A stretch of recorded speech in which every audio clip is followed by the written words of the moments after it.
गुरुजी प्रणाम। प्रणाम भैया। गुरुजी, ग्रह अधिष्ठित राशि के स्वामी का फलित में क्या महत्व है?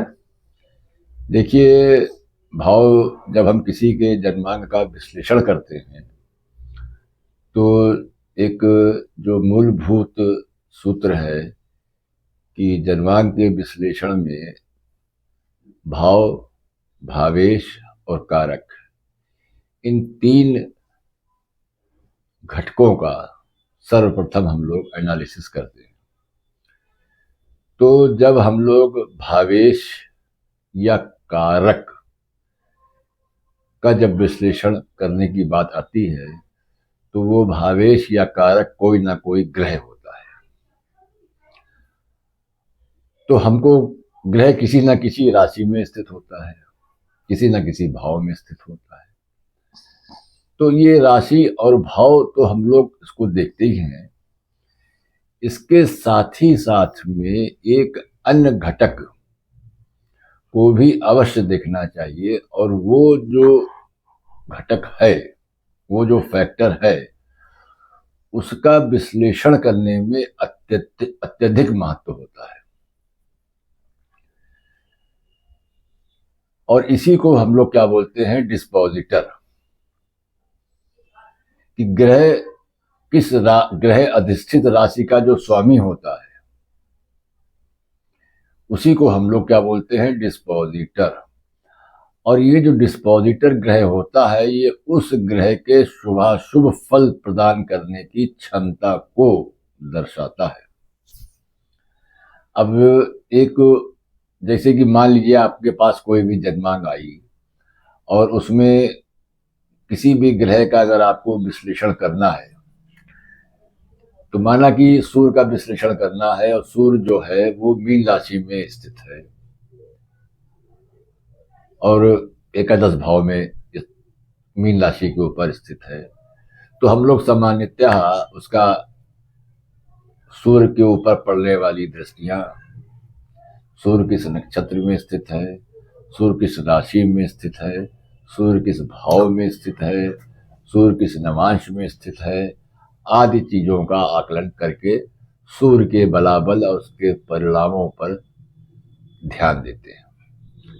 परंतु इन सब के साथ साथ सूर्य मीन राशि में स्थित होने से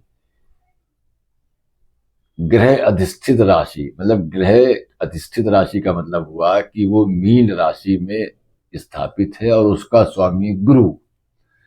तो गुरु का क्या फल है इस प्रस्तुत जन्मांग में, उसके परिणामों के आधार पर सूर्य का परिणाम बहुत अधिक निर्भर करता है। और इसी को डिस्पोजिटर बोलते हैं। और इसको हमको अवश्य ध्यान देना चाहिए जब हम लोग जन्मांक का विश्लेषण करते हैं। तो आइए इसी सूत्र को एक उदाहरण के द्वारा समझने का प्रयास करते हैं कि किस प्रकार से किसी भी ग्रह अधिष्ठित राशि के स्वामी का फलित में किस प्रकार से परिवर्तन होता है और उसका क्या महत्व है।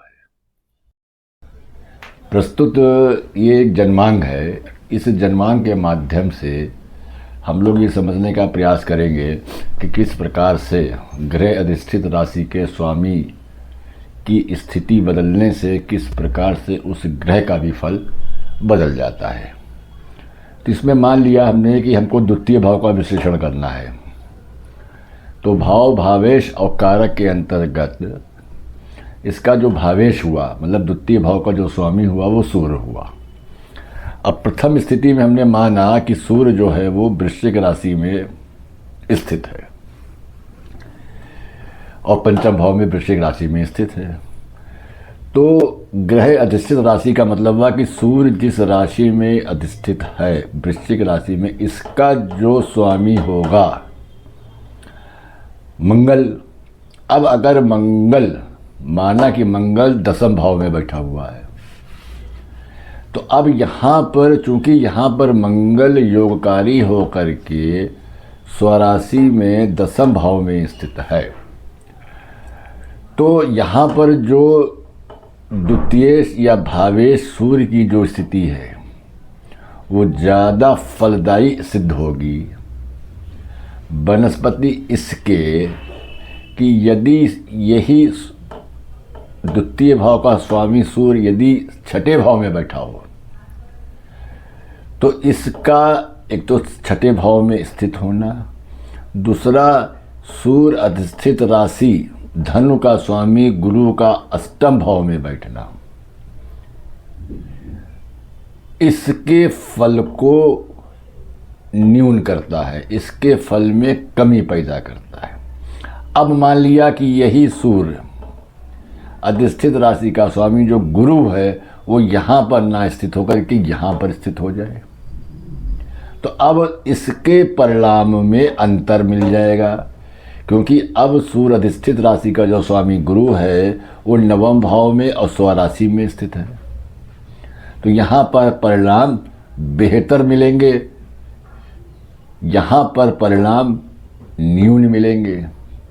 इसी प्रकार से अगर सूर्य अधिष्ठित राशि का स्वामी मंगल दसम भाव में मेष राशि में स्थित है तो इसका परिणाम बेहतर मिलेंगे। अगर यही सूर्य अधिष्ठित राशि का स्वामी मंगल यदि द्वादश भाव में स्थित है तो यहाँ पर परिणाम अपेक्षित अच्छे नहीं मिलेंगे। तो किसी भी ग्रह की जब विश्लेषण करते हैं तो उस ग्रह अधिष्ठित राशि का स्वामी की स्थिति क्या है उस जन्मांग में, इस पर उस ग्रह का परिणाम बहुत हद तक निर्भर करता है। और इसी को हम लोग डिस्पोजिटर भी बोलते हैं कि भाई सूर्य का डिस्पोजिटर क्या है, मतलब सूर्य के अधिष्ठित राशि का स्वामी कौन है और उसकी स्थिति क्या है। तो इस अन्य फैक्टर के साथ साथ में हमको डिस्पोजिटर या ग्रह अधिष्ठित राशि के स्वामी का भी विश्लेषण सावधानी पूर्वक करना चाहिए। आशा करते हैं कि ये सूत्र आप लोगों की समझ में आ गया होगा कि किस प्रकार से ग्रह अधिष्ठित राशि के स्वामी का फलित में क्या महत्व है और वो ग्रहों के विश्लेषण में किस प्रकार से वो अपना प्रभाव डालता है। और इसी को हम लोग डिस्पोजिटर भी बोलते हैं, थ्योरी ऑफ डिस्पोजिटर। तो आशा करते हैं कि ये आप लोगों को बात समझ में आ गई होगी। धन्यवाद।